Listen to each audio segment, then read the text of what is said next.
de março ele foi historicamente, né, assumido dentro do campo das lutas das socialistas. A gente não pode deixar de considerar que a unificação da data 8 de março foi proveniente das mulheres militantes, né, do Partido Socialista na conferência da segunda e também da terceira internacional, onde aprovou resoluções extremamente avançadas no que tange às questões da mulher. Porém, o capitalismo, né, ao longo de sua história, acabou transformando o 8 de março no dia de comercialização de produtos para homenagear as mulheres, retirando todo esse caráter histórico da luta, do sangue e do suor que várias mulheres derramaram para se expressar nesse dia. E o objetivo dessa semana é exatamente esse, é resgatar o 8 de março como um dia importante de luta das mulheres socialistas e das mulheres de um modo geral. Ao contrário, né, do que se pensa, eu acredito que o 8 de março é um dia de luta, né, luta que nós mulheres passamos todos os dias e que nesse dia tem uma representação mais forte, que nós conseguimos levar as nossas pautas para a rua, né, a questão da legalização do aborto, que é um caso de saúde pública, a questão de coisas que tenha passado na Câmara, né, no Congresso, e que os nossos direitos enquanto ao nosso corpo, ao que nós falamos e ao que nós fazemos, como nós nos vestimos, tudo isso tem sido derrubado, né? Há uma tentativa de derrubada, e hoje nós vivemos um cenário político de que nós não lutamos apenas para avançar, mas também para não retrocedermos em nossos direitos. Então acredito que o 8 de março é um dia de luta. O 8 de março representa luta. Embora há um discurso muito grande que o 8 de março é uma conquista das mulheres que a gente tem que comemorar, diante de tantos ataques que a gente tem sofrido nos últimos anos, das últimas décadas, e todo o nosso processo de construção, eu não vejo o 8 de março como luta. Como conquista, e sim como luta de unificação da classe trabalhadora de mulheres. Uma coisa muito interessante que eu tenho achado da semana foi a questão de não se prender ao que o 8 de março representa para o comércio, para a questão das flores, né, a romantização desse dia. Então, a gente já teve debates aqui que todas as convidadas da mesa disseram: olá, bom dia, agradeceram e disseram: o 8 de março não me representa. Então, a questão não é deslegitimar a luta de outras mulheres, né, que culminou nesse dia, na representação, né, desse dia, mas de trazer provocações. Enfim, é um dia para a gente comemorar ou é um dia para a gente pensar o que é que a gente está sofrendo e ver as possibilidades, né, de como fazer mudar, né, essa ordem? Bom, o dia 8 de março foi um dia tirado para ser comemorado o Dia Internacional da Mulher, né? Em homenagem às várias lutadoras, né? E que, em síntese, foi tirado esse Dia Internacional da Mulher. Mas a gente sabe que isso é uma data simbólica, né? Que essa luta das mulheres é uma luta de todo dia, a luta dos direitos que a gente ainda não tem todos conquistados, mesmo que a gente tenha alguns direitos legalizados, mas, de fato, muitos desses legalizados não são conquistados. Então, é uma luta de todo dia. Então, eu vejo que o Dia Internacional da Mulher, o dia 8, pode ser um dia ou uma semana, como a gente resolveu fazer na FACED, de reflexões, né, de reconhecimento, né, da atual situação da mulher e da história das lutadoras, para que a gente até se espelhe nessas lutadoras, né? E em memória, né, a sangues derramados, a suores derramados, que a gente continue a luta, porque ainda tem muito o que conquistar, muito mesmo, né? Em todos os campos, no campo do trabalho, no campo doméstico, no campo do lugar da família, né, em todos os lugares, no campo político. Então, a gente tem muito o que lutar. E por isso a gente faz do 8 de março aqui na FACED como uma semana, porque ainda é pouco. para a gente dar conta das reflexões necessárias e até de encaminhamentos para a gente continuar realmente uma luta, né? E a gente até tirar aqui na própria Faculdade da Educação um grupo que pense também sobre isso. Acho que está na hora da gente avançar, né? A gente vê aí quantas mulheres morreram, né, defendendo os direitos da mulher. E muitos direitos que a gente tem conquistado é fruto desse derramamento de sangue. Então eu penso que é obrigação da gente continuar a luta. 8 de março, para mim, há vários significados, né? Mas eu posso destacar um deles. Embora precisamos avançar tanto, né? Algumas pequenas conquistas nós conseguimos, né? Estamos trazendo para o nosso espaço como mulher, como mãe, como profissional, né? Principalmente como educadora. Mas acredito que ainda precisamos muito conquistar o respeito da sociedade, que muitas vezes nos torna invisível, né, perante alguns olhos, gestos, né, símbolos que nos faz até se sentir menos. Mas o importante é saber que muito precisamos ainda avançar, né, e muitas conquistas precisamos nos apropriar para que possamos ter autonomia para criar e recriar, né, para poder sermos mulher, porque não nascemos mulher. A sociedade nos torna mulher. De que forma a sociedade está sendo levada? De que forma nós estamos construindo nossa sociedade? É uma sociedade capitalista, uma sociedade individualista, que nós não vivemos sozinhas, vivemos em coletivo. Então, pensar dessa forma vai nos levar aonde? Isso é questionar que tipo de sociedade nós queremos, que tipo de coisas nós fazemos. E nessa vida tripulada desse consumismo, dessa forma capitalista de ser, a gente não está pensando muito nas ações que a gente está fazendo e como elas repercutem. A gente está vivendo pelo ter e não pelo ser, e nem construindo coisas importantes para as crianças da nossa sociedade, de que forma eles vão pensar e vão viver isso, né?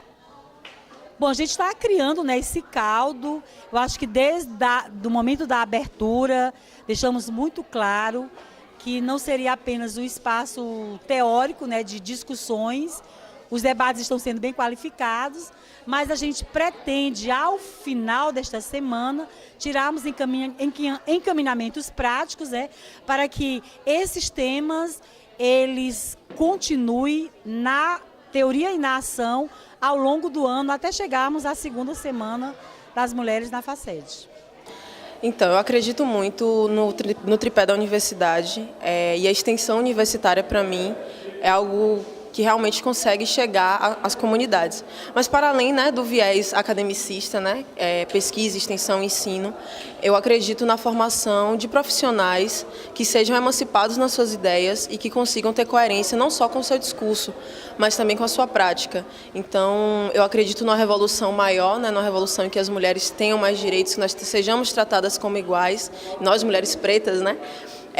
Bem como eu acredito que a minha prática pode tocar outras meninas, empoderar outras meninas, e que essas meninas e meninas pretas se vejam também em mim e em outras referências, para que juntas nós possamos construir uma sociedade melhor.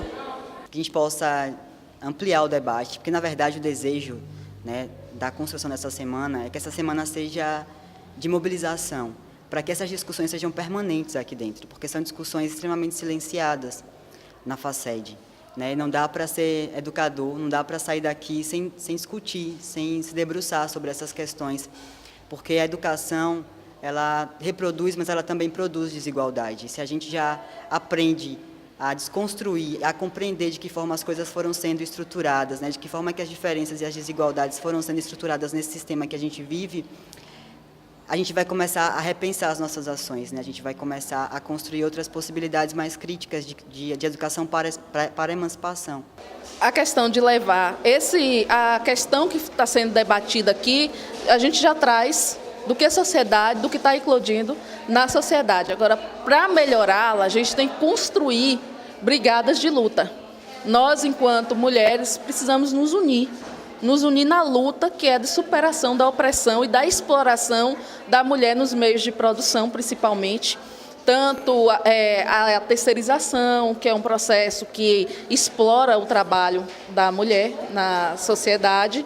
Então, são esses elementos que a gente precisa. Agora, lógico, para levarmos esses elementos para mudar uma sociedade, a gente precisa revolucionar essa sociedade, precisa revolucionar unificando a luta. Então, como a gente está fazendo até, né? Então, a gente está com 4 exposições aqui na Faculdade de Educação, de mulheres, né, que pintaram mulheres. Propositadamente, a gente pegou essa temática, mulheres que pintaram mulheres, mas a gente tem mulheres que pintaram muitas outras coisas. E não só da gente ver essa linguagem, né, essa leitura da obra de arte, mas também para a gente reconhecer essas próprias artistas, que também no meio artístico não é diferente. A gente vai ter um reconhecimento muito maior dos artistas homens. A gente vai lembrar muito mais de artistas homens do que de artistas mulheres, mas elas existem.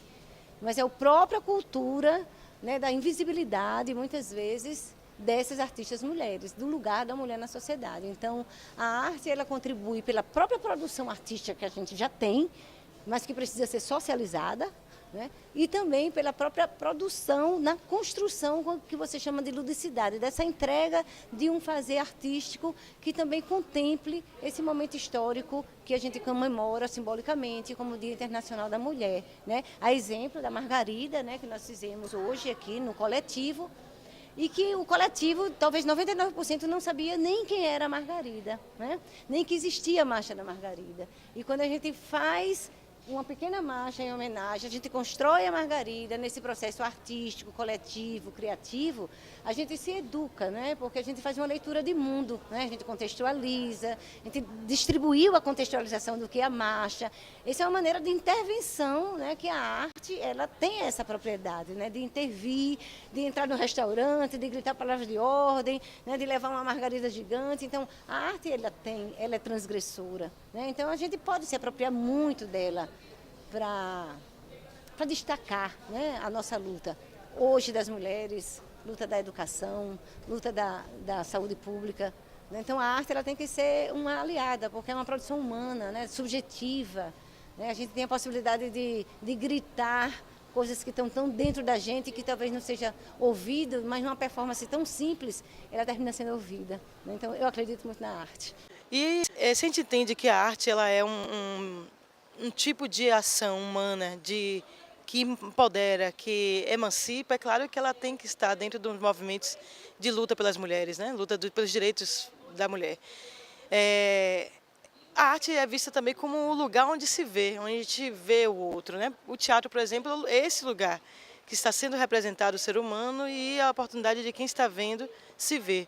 Então, no lugar da fruição e da apreciação, também pode ser um caráter educativo, pedagógico, no sentido da mulher se identificar com outra mulher produtora, no sentido de tratar de questões específicas do universo feminino através da arte, porque a arte ela possibilita que a gente consiga dizer coisas que com o discurso formal, o discurso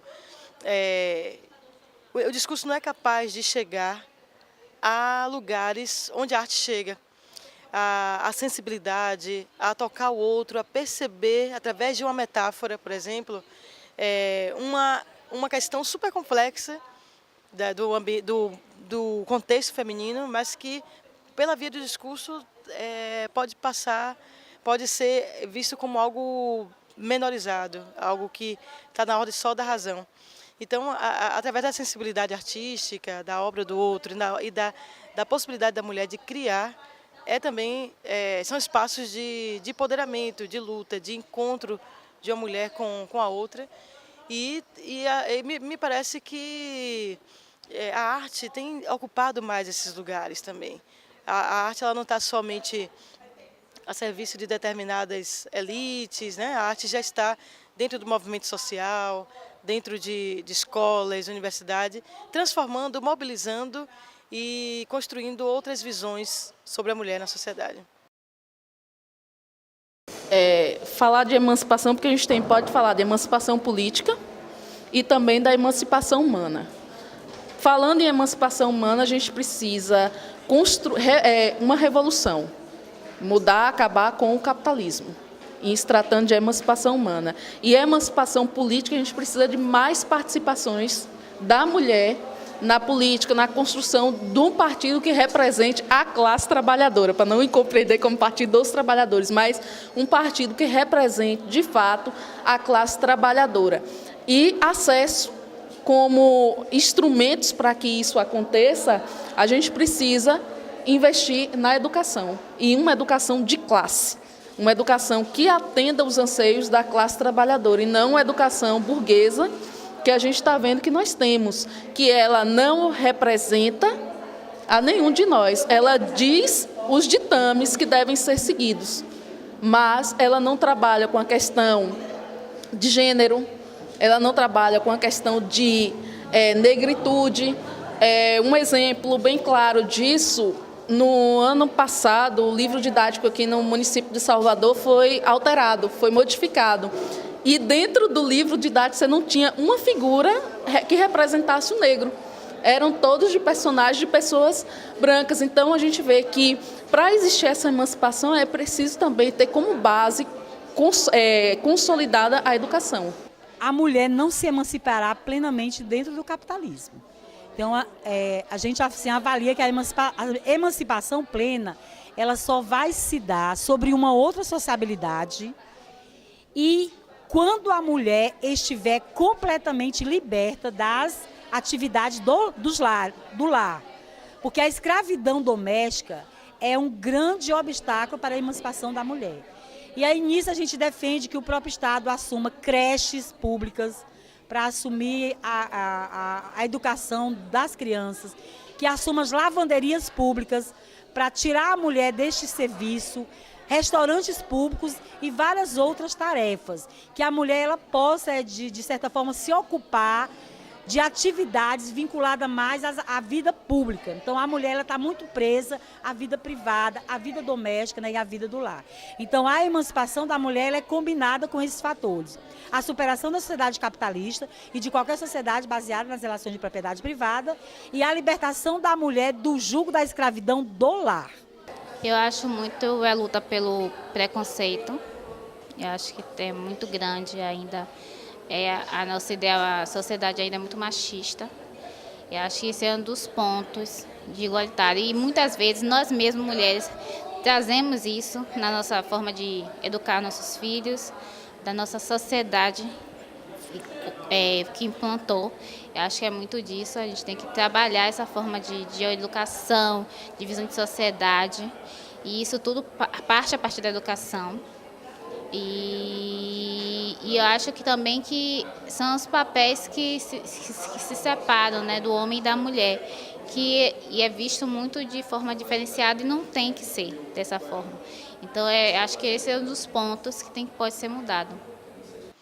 Falta muita coisa, né? Falta, em primeiro lugar, um respeito sério mesmo em relação às questões específicas, tanto na área de saúde, segurança pública, na educação, as oportunidades formativas, a ocupação do mundo do trabalho, enfrentamento das políticas sociais que já existem e a criação de novas políticas também.